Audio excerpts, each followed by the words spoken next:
Even if you have, I still wouldn't go in. Excuse me? Are you lost? Do you normally barge into people's private workspaces? She clearly doesn't know who she's talking to. Shouldn't you be in a safe room?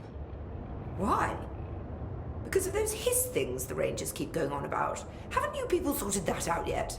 The situation down here could spell doom for the Bureau. You mean this mold? Correct. Perhaps you could help me. I require samples of various mold strains, and the mold has made the environment far too dangerous for me to fetch them myself. Really?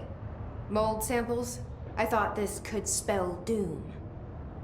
It could, and it will, whoever you are. The mold is spreading. We need to find the source before it spreads too far. And these samples will do that? No. Samples of 5 unique strains, when blended properly, will allow you to travel deeper into the pit, where I've pinpointed the approximate location of the source of the mold. Okay. So what do these samples look like? Similar to the one on my table there. I've made a list of the samples I need. Here. You'll find them throughout the threshold. I'll take a look. My name's Jessie, by the way. I'm sure it is. Have you worked with Emily Pope? Our paths have crossed.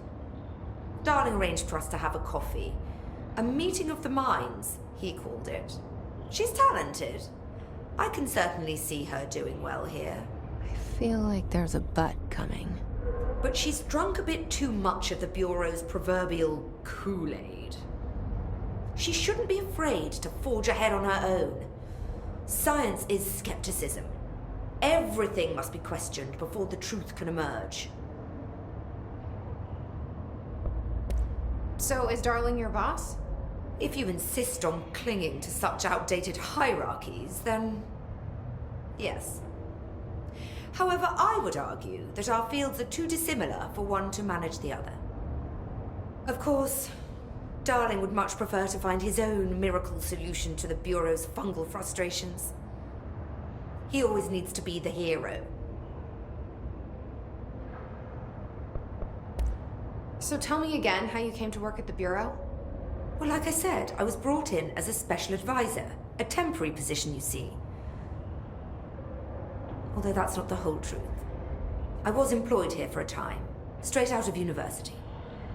After a decade of admittedly fascinating work in threshold research and regulation, I began to chafe under the bureaucracy. I needed a change. Not that academia was so different. And then the mold happened. About 4 months ago, yes. Since my departure from the Bureau, they hadn't been able to find my equal in threshold analysis. Darling and I had kept in touch over the years, meeting at conferences and the like. He called me, and I booked a flight. I've never been able to say no to a man with a dangerous alien biosphere. I had to leave my post in the middle of term, but so be it. So she's a professor. That explains a lot. The mold seems to be having some weird effects on things. Indeed. Even people are susceptible. The fungus grows rapidly within the chest cavity, killing the host. Luckily, one must ingest the stalks to become infected. Don't eat the mold. Okay.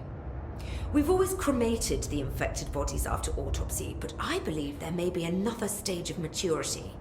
A blooming, if you will. I never thought the word blooming would sound so horrible.